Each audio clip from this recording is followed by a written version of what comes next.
Selamat pagi, selamat sehat pada Bapak, Ibu, saudara-saudara yang berbahagia. Hari ini kita bersama dalam upacara melepas tahun 2020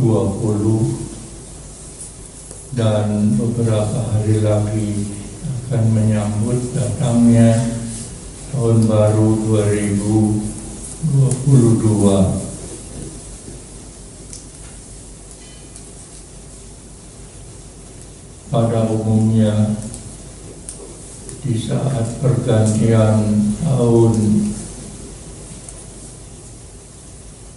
para umat sering bertanya-tanya bagaimana Bante keadaan saya di tahun yang baru ini. Apakah mendapat kemajuan atau tidak di dalam usaha? Pertanyaan ini sudah merupakan hal yang biasa.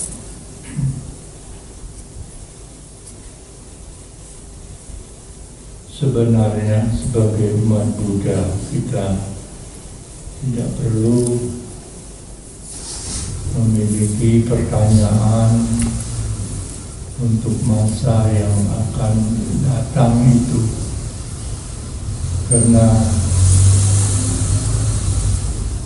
Guru Agung mengatakan hal-hal yang sudah lewat janganlah mengikat kita dan membuat kita memiliki pikiran takut, gelisah. Dan janganlah kita terobsesi dengan hal-hal yang akan datang.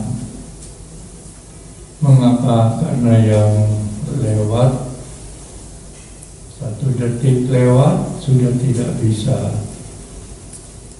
diputar kembali. Sedangkan yang akan datang masih berupa satu bayang-bayang yang tidak pasti, ya. Karena itu dalam kehidupan kita sering kita ucapkan jiwita aniyatang maranam niyatang, terutama ketika kita menghadapi salah seorang yang kita cintai itu meninggalkan dunia ini.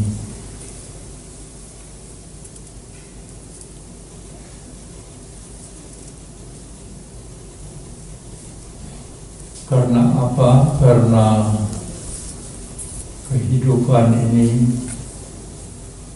memang berubah. Jadi yang penting menurut Dhamma adalah saat ini, saat dimana kita duduk berhadapan-hadapan, itu yang pasti dan nyata. Yang lalu kita tidak bisa putar lagi. Yang akan datang juga kita tidak tahu bagaimana. Bisa saja saya lagi khotbah sekarang ini, besok sudah tidak ketemu lagi, bisa, ya. Jadi jangan dibilang, oh tidak mungkin Bante, jangan begitu.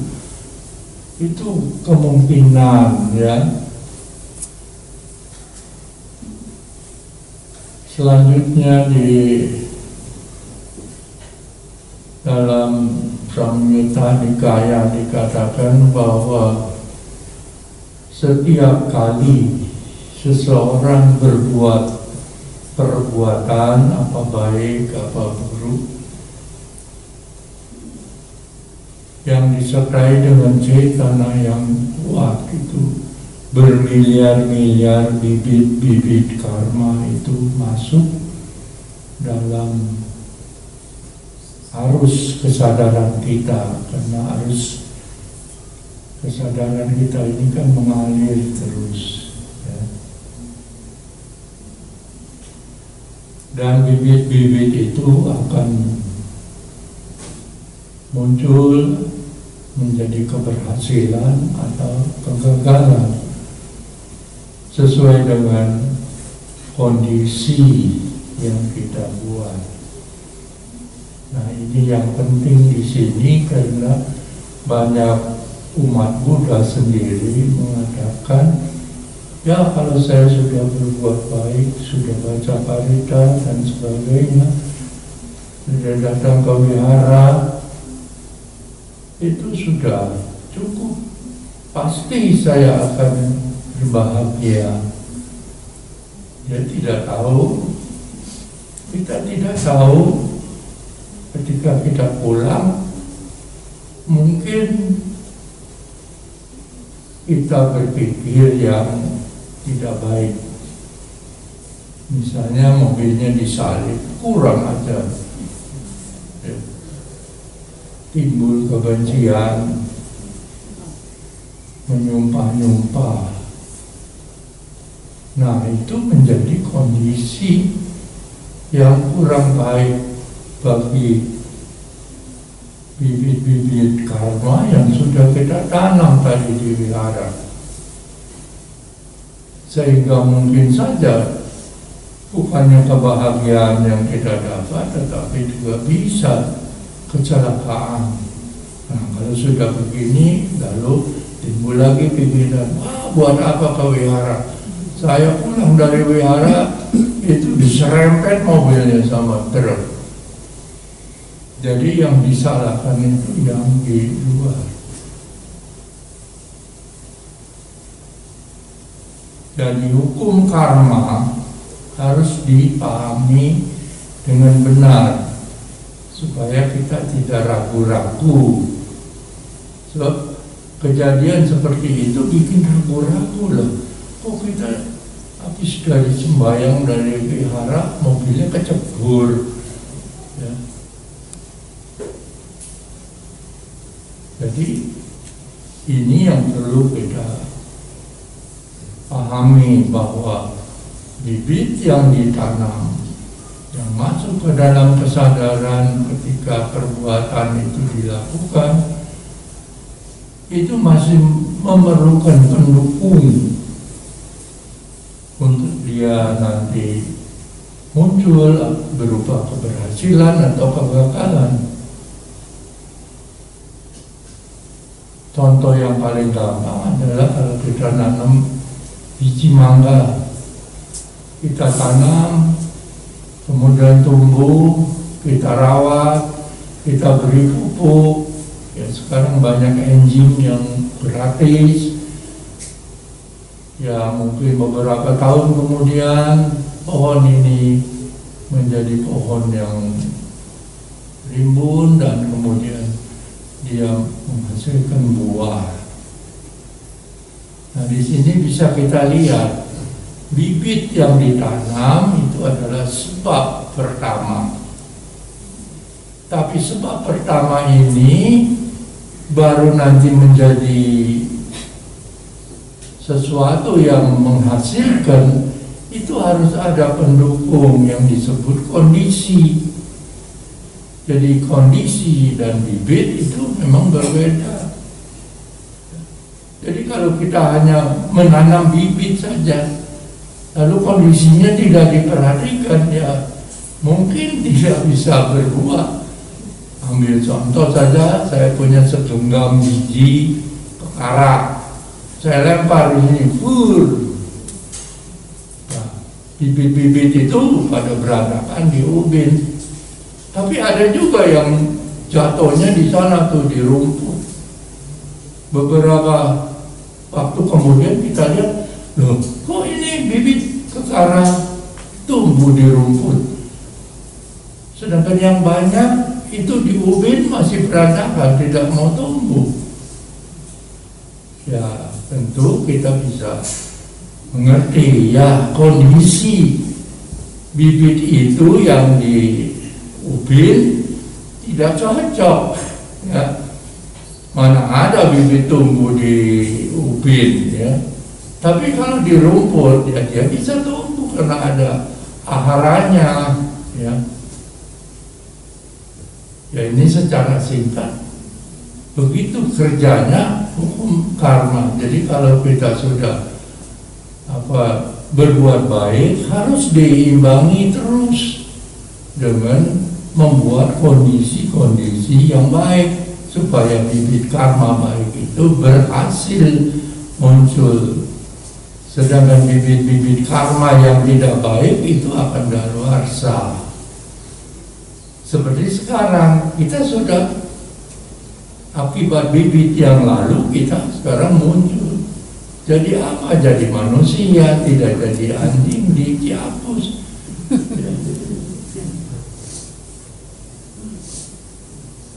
Nah kondisi selanjutnya ya tergantung dari kita. Sama seperti kita ini rame-rame dimasukkan ke dalam satu kamar.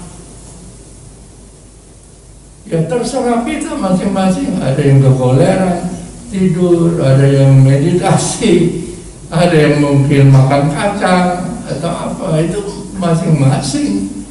Jadi hukum karma begitu, kita sudah dilempar ke dunia manusia ini. Nah, sekarang mau apa? Ya, itu semua tergantung dari kita, karena bukan berarti kalau sudah jadi manusia, oh pasti akan bahagia terus, apalagi kalau jadi anaknya Bu Eka misalnya, ya, yang cukup segala macam sarana misalnya ya, lalu sudah diam saja ya. Orang Sinsek Wama bilang itu saya ini hidupnya nanti bahagia, ya sudah tidur bangun terus begitu. Nah karena itu maka bukan tidak dibolehkan kalau kita nanya-nanya bagaimana keadaan di tahun yang akan datang. Sebab ramalan itu hanya berupa peta proses yang akan dilalui ya. Tergantung masih sama kita sendiri. Pangeran Siddhartha umur 5 tahun itu juga diramalkan ya. Tapi ramalannya juga bersifat mendua. Kalau dia jadi biku, jadilah dia sama Sambuddha. Tapi kalau dia jadi raja, ya jadilah dia Cakrawati. Jadi mendua. Waktu itu tidak ada pertapa sakti yang mengatakan ini harus begini. Ya. Hanya dalam cerita itu ada Brahmana Kondanya yang awas matanya melihat adanya tanda-tanda pada Bodhisattva ini pasti nanti dia akan jadi sama Sambuddha. Yang 7 lain pertapa itu tidak lihat, tidak tahu ya. Jadi bukan tidak boleh, boleh saja, tetapi ingat bahwa itu hanya peta kehidupan. Mau ke Ciapus lalu di sharing nih ke Ciapus, apa sampai ke Ciapus masih satu tanda tanya ya. Biar pakai fase itu ya bisa masih menyimpang ya, masih menyimpang. Misalnya tahu-tahu di di jungle itu ada pohon rubuh, lah kagak bisa lewat ya, kan tidak sampai jadinya. Nah ini kondisi harus demikian. Untuk supaya lebih mudah dihayati, saya mengambil 2 cerita, satu dari Tiongkok, satu dari Dhammapada Takata. Yang dari Tiongkok dulu itu ada satu saat ada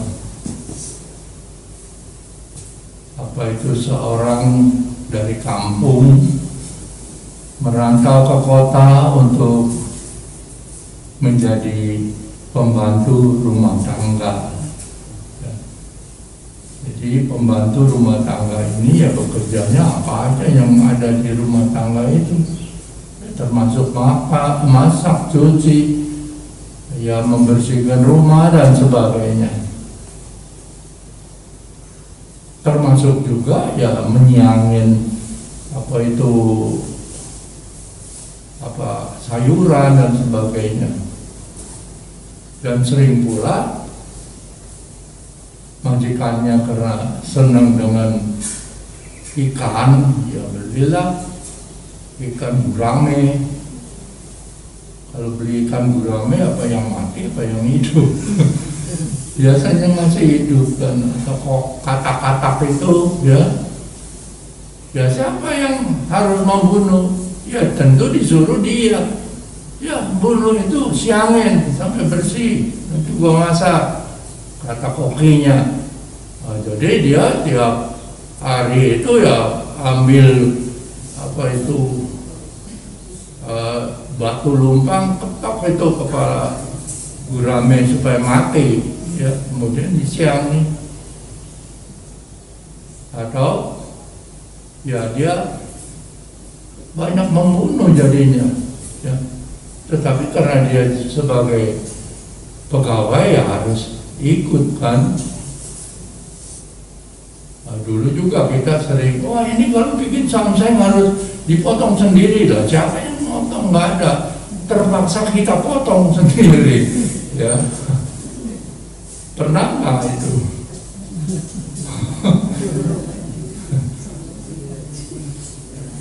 Ya jadi itu kalau di kampung memang begitu, ya. Ya itu dianggap bakti. Aneh itu dianggap bakti, nanti dapat kongkeknya. Ya sehingga pada suatu waktu menjelang tahun baru, ya mereka siap-siap, pegawai karyawan juga akan pulang. Dan banyak teman-temannya bilang, kamu sebelum pulang lebih bedatin sinsai kuamnya tuh, nanti kamu bisa balik lagi ke kemari, ya. Sinsai kuamnya itu sangat canggih. Jadi kepaksa si pembantu ini juga pergi.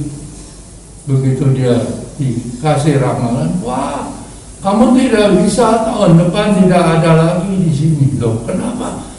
Pak, karena pada malam tahun baru kamu akan meninggal. Wah, repot ini kalau diramalkan begini, ya. Tentu akan menjadi satu problem dalam batinnya.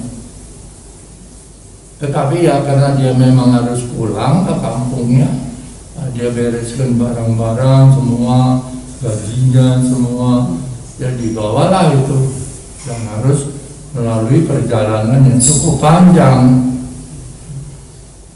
Nah dulu tidak ada jalan tol, juga tidak ada pesawat terbang, ada jalan kaki melalui banyak sungai. Satu saat pegawai ini dia sampai di satu perhentian perahu, menunggu perahu besok pagi untuk menyeberang. Pada saat malam itu dia tertidur karena kecapean, lalu tiba-tiba dia terbangun karena mendengar suara ada orang menangis begitu sedih sekali, ya. Sehingga dia tidak bisa tidur, teringat kepada keluarganya di rumah. Lalu diam-diam dia paranin, dia lihat ada seorang ibu dengan 2 orang anak yang masih umur ya 3-4 tahun di tepi sungai sambil, ya biasa orang kalau sedih kan nyerocos apa itu kata-katanya, ya kenapa kamu tinggalin saya, nah ini jadi saya menderita. Rupanya suaminya sudah meninggal, ya daripada saya hidup menderita ini lebih baik saya nyebur ke sungai bertiga. Wah, ini pegawai yang dengar begitu, waduh ini kasihan sekali dia, saya juga bakal mati nanti di malam tahun baru.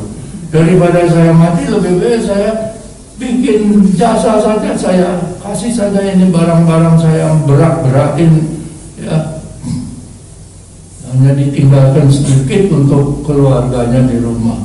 Jadi dia kasih itu semua.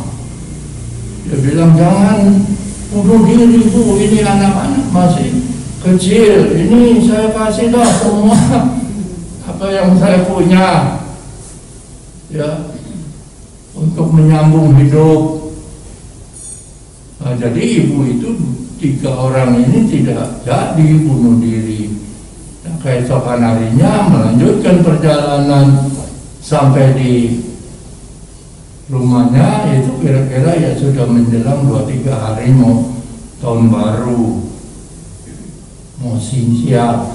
Ya tentu banyak ya kebiasaan di kampung itu ya bikin macam-macam makanan, menghias rumah. Tetapi dia diam saja di kamar, karena buat apa saya menghias rumah?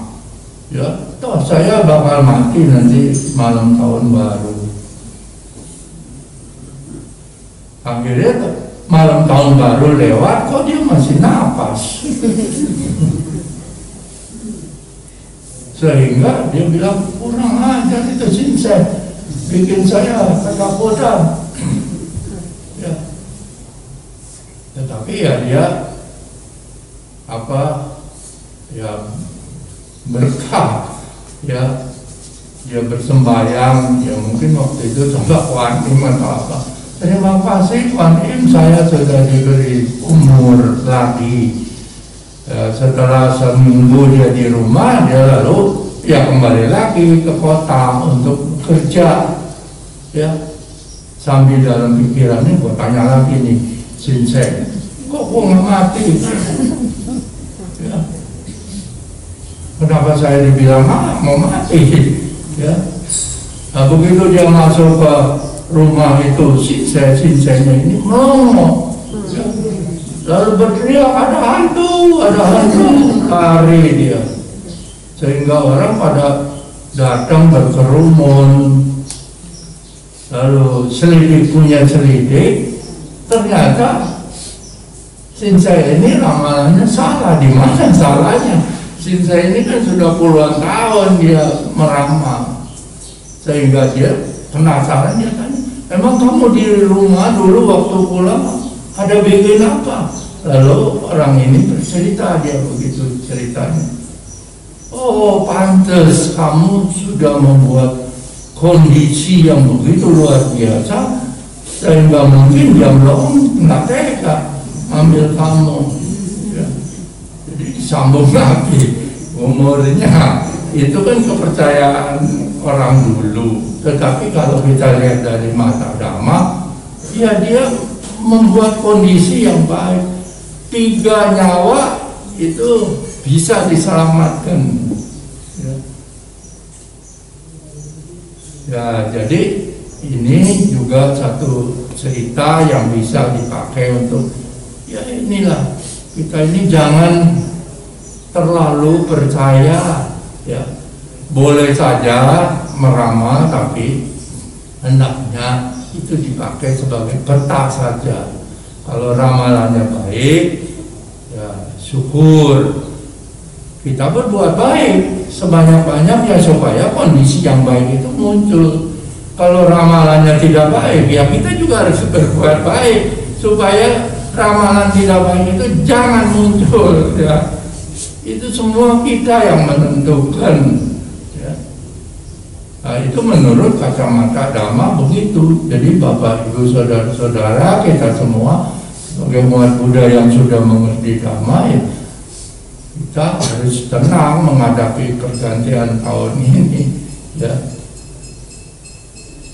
Lalu cerita di dalam Dhammapada kata-kata itu juga ada mengenai dua orang saudara, yang satu karena masih ingin berumah tangga, dia berumah tangga, lalu yang satu ini meninggalkan kehidupan rumah tangga jadi biku, namanya Biku Tissa, ya, sampai dia menjadi murid Buddha, belajar yang sungguh-sungguh, dan dia mencapai tingkat arahat. Nah, satu saat saudaranya ini ya baru mendapat putra, belum cukup 1 tahun, ya kira-kira baru umur ya 10 bulan lah. Kalau 10 bulan itu anak-anak sekarang saya lihat sudah bisa jalan ya. Enggak kayak kita dulu 10 bulan masih di bedong.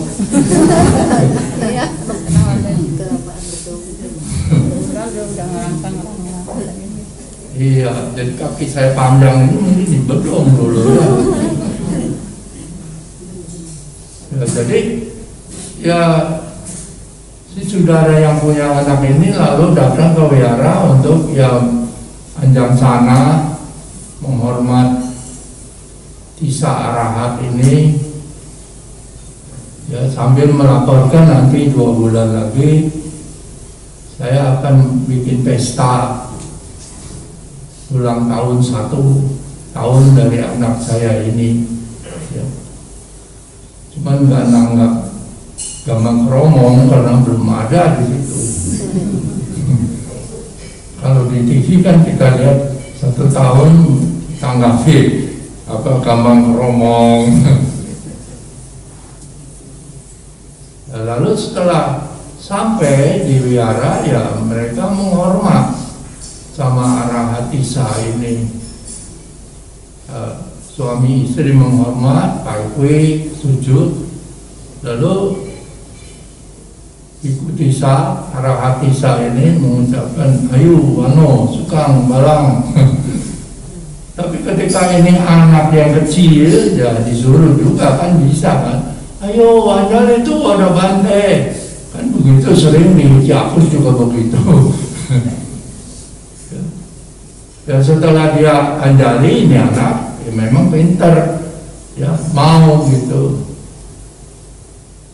Tidak diucapkan ayu wano sukang balang, sehingga menjadi pertanyaan, kenapa ya ini saya punya saudara yang sudah jadi biku ini kok mengucapkan ayu wano sukang balang, jangan-jangan ada apa-apa. Lalu akhirnya dia bawa ke hadapan Sang Buddha. Sang Buddha juga berbuat yang sama, sehingga tambah pikiran si orang ini menjadi gelisah. Apa sih sebenarnya, kenapa saya dengan suami istri itu selalu ayu wano sukang balang, tapi ini anak kok enggak, ya ada apa ya? Lalu dia diam-diam datang lagi ke arahat Tissa, tanya sebenarnya ada apa sih, kok itu Sang Bhagawa juga enggak mengucapkan ayu wano sukang balang. Ya mau tidak mau saudaranya ini bilang, ya kamu harus mengerti, anak ini nanti dalam usia 1 tahun itu dia sudah ada perjanjian akan diambil oleh Yaka, karena ayahnya itu mungkin dulu ada janji, ya, jadi jangan janji-janji sama makhluk halus, ya, dia itu nagih, ya, apalagi janji supaya saya jadi dagangannya laku dan sebagainya, biarin dah, dan nanti bayarnya pakai apa ya, nanti kalau saya punya anak dia ambil 1 bapak.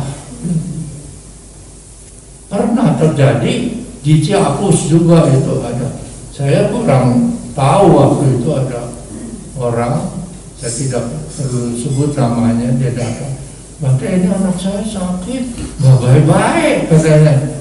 Itu tolonglah dibacakan parita. Kita sudah tidak tahu, ya baca aja parita. setelah dibacakan parita, kemudian mereka pulang. Berapa hari kemudian dilaporkan anaknya mati. Nah kan saya juga jadi ini juga ya, bertanya-tanya, apa parita sang udah nggak manjur? Lalu saya tanya sama keluarganya, ini orang apa sih? Kebetulan ada saudaranya yang suka kerja, wah Bante, dia itu berguru katanya. Dagangannya memang ngaku sekarang, tapi dia berguru. Wah, kalau tahu begitu ya harusnya kan kasih tahu. Mungkin kita bisa cari jalan keluar yang lain. Ya. Dia berguru. Jadi rupanya ya karena berguru dia kan janji, ini anak nanti saya serahkan ke kamu, meninggal. Ya sudah sampai di situ. Nah ini sekarang mengenai Bante Tisa ini ya, dia bilang kamu harus bisa terima. Wah ini berat juga ya kalau anak kita dibilang mau mati nanti ya. Lalu dia memohon untuk dicarikan jalan keluar. Lalu bisa tanya, warisan dari saya itu masih ada nggak sama kamu? Ada, ada yang disimpan ya, cukup banyak. Warisan kamu masih ada. Nah itu semua kamu jadikan satu, kemudian kamu bikin cetia. Nanti pas dia ulang tahun, kamu undang Sang Bagawa datang. Nah, ini dilaksanakan setelah cetia jadi, ya Sang Buddha diundang. Ya maklum kalau Sang Buddha yang datang itu kan tidak 1-2 orang. Kalau diundang saya ya cuma sendiri. Ini mah saya minta juga kemarin supaya datang kemari. Kalau Sang Buddha kan tidak, itu wah rerotan datang sampai, bukan saja biku-biku yang datang, para Brahma juga itu hadir ya. Nah jadi pas jamnya ulang tahun itu ada yaka memang yang sudah nunggu, ini dia makanan saya, ini dia janji pada saya. Tapi tidak bisa karena kondisinya sudah lain. Ada Brahma, ada dewa-dewa dari Tawatimsa dan sebagainya. Nah di alam dewa itu berlaku hukum, kalau ada dewa yang lebih tinggi, yang dewa lebih rendah itu nyingkir. Nyingkir, apalagi yaka. Ya mungkin itu nyingkirnya sampai ke Cirebon kali. Ya. Jadi tidak bisa begitu. Tank itu jamnya yang dia janjikan, misalnya jam 9, tidak bisa yaka itu ambil itu anak. Ya. Dan di sana ya ada kejujuran, kalau sudah lewat ya sudah, yakanya juga pulang ke rumah. Ya, sudah tidak dapat apa-apa, dia tidak akan marah karena yang hadir kan itu Sang Bagawa dengan murid-murid arahat lainnya. Nah begitu selesai, ini anak disuruh namaskara lagi ya, suruh diajarin ini Anjali. Sang Buddha bilang ayu anu sekang balang. Dan anak ini diganti namanya jadi Ayu Wadako. 90 tahun baru dia mati. Ya. Ayu Wano Sukang Balang. Cuman begitu, tapi jangan nuntut saya ya kalau saya lupa nanti ngucapin Ayu Wano Sukang Balang sama umat, nanti wah Bante kok saya nggak diucapin Ayu Wano Sukang Balang. Ya jangan ya, karena kita juga nggak tahu ya. Kita sendiri juga nggak tahu kapan ayunya habis, ya. Nah, jadi di sini kita mengerti bahwa kondisi itu kalau kita ingin yang karma, bibit-bibit karma itu bermunculan yang baik, ya kita harus buatlah kondisi yang baik. Ada 4 macam sebenarnya. Apa itu keberhasilan itu? Ada keberhasilan gati seperti yang dilakukan oleh Bante Sonya, yaitu ayahnya seorang pemburu, sudah dinasihati jangan berburu, Pak, itu tidak baik menurut Dhamma, tapi dia masih tetap berburu terus, ya. Sehingga dengan anjing-anjing, ya dulu pakai anjing ya, jadi pada saat sudah sekarat dia teriak-teriak, apa itu, ya anakku Sonya, jaga ini banyak anjing-anjing ngubur-ngubur saya.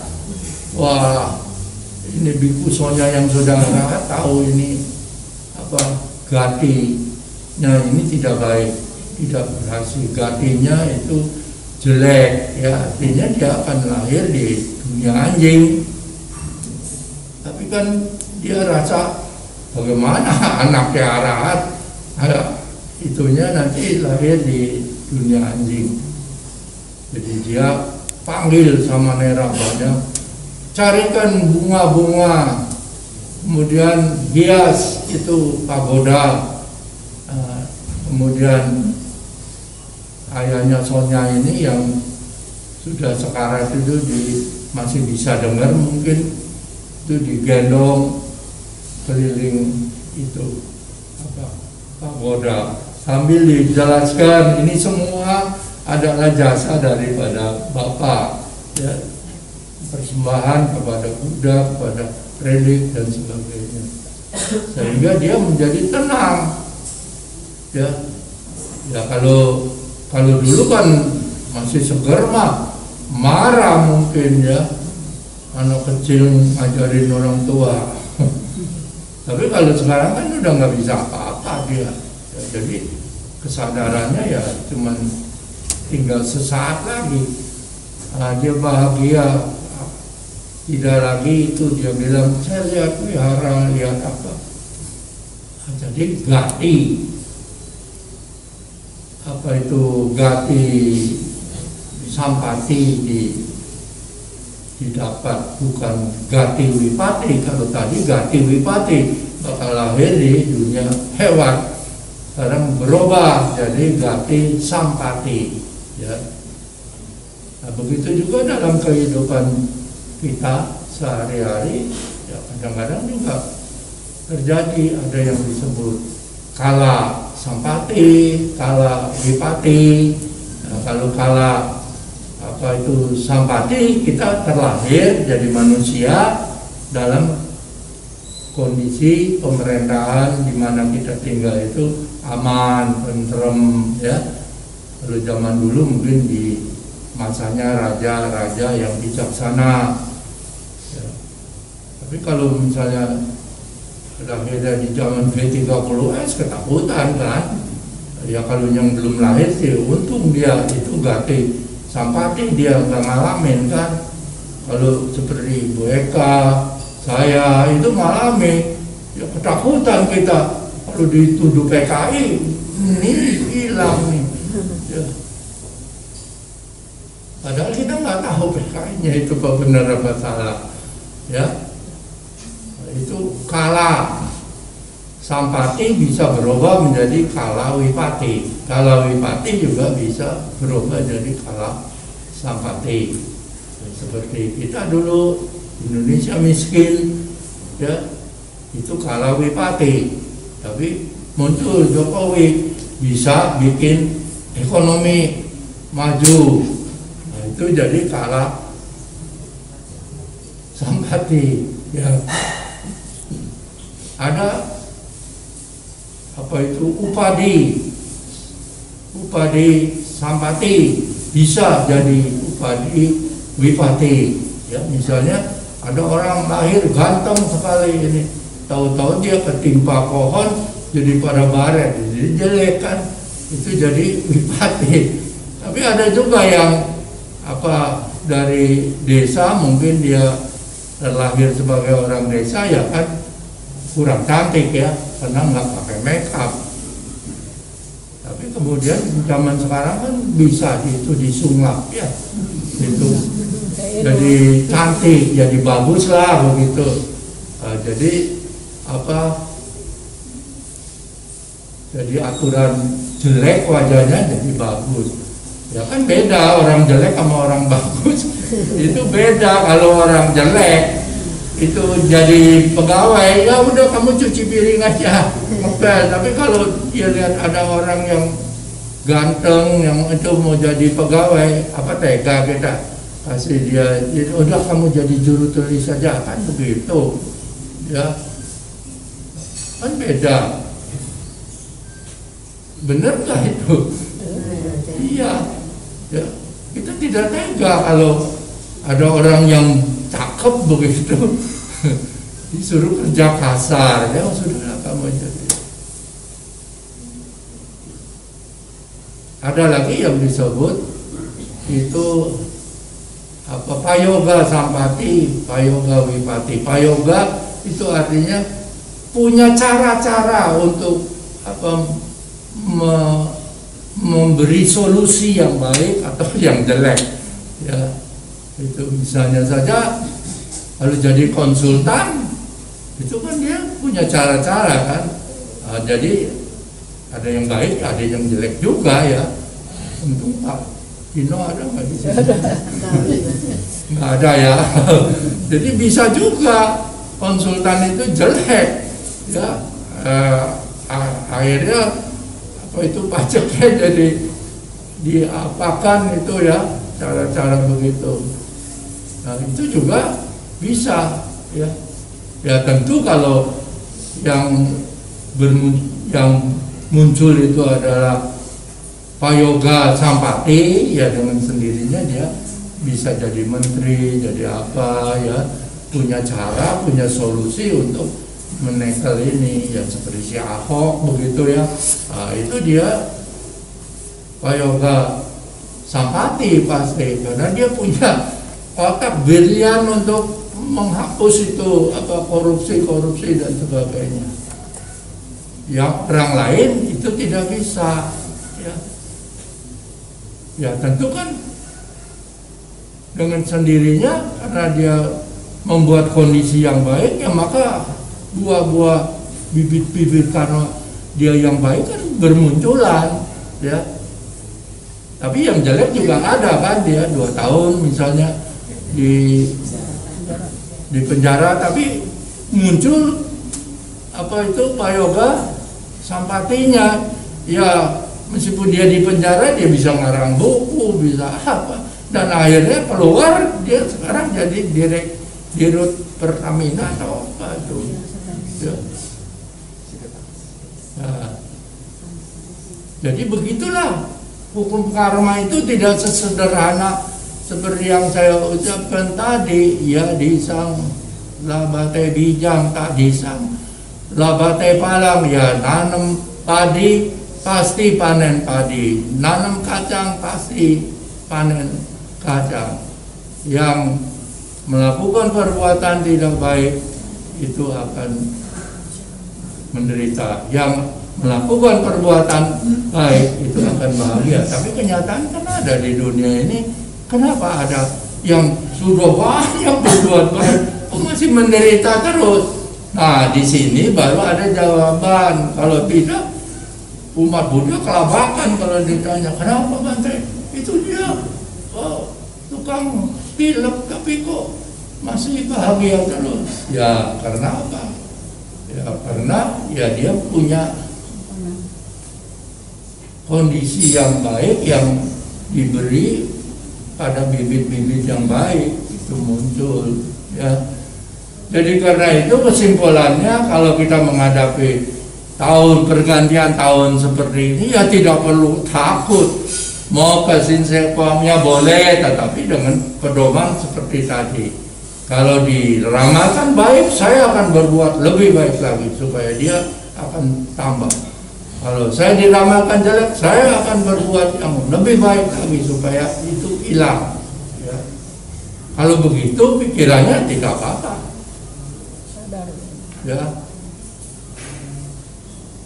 Tetapi bagi yang tidak mau bayar paranormal sinsekwame ya tidak apa-apa. Yang penting kan sekarang ini nyata, pasti saya bikin karma yang kondisi yang baik dengan berbuat karma baik sebanyak-banyaknya, ya. Dan jaga mulut, pikiran, dan perbuatan, ya. Kemudian belajar sila, samadhi, dan panya, ya. Dana, sila, samadhi, dan panya. Ini 4, ya. Bahkan Dhamma mengatakan ketika kita sungkem aja di altar Buddha itu, wah, itu sudah bisa menghilangkan beberapa karma-karma jelek yang kecil-kecil itu habis, ya. Misalnya kita, ya satu saat kan kita ini kan harus mengakui berapa banyak kita mengalami kelahiran kan tidak semuanya baik, tanemnya ada yang jelek juga, ya. Misalnya sekarang aja mungkin salah ucap, kadang-kadang, ya. Pernah nggak kita salah ucap? Nah, pernah. Nah itu kan karma jelek itu, dengan nama sekarang di sini ya yang seperti gitu hilang dah, ya. Sebab kita sudah menghormat lambang dari Buddha, ya.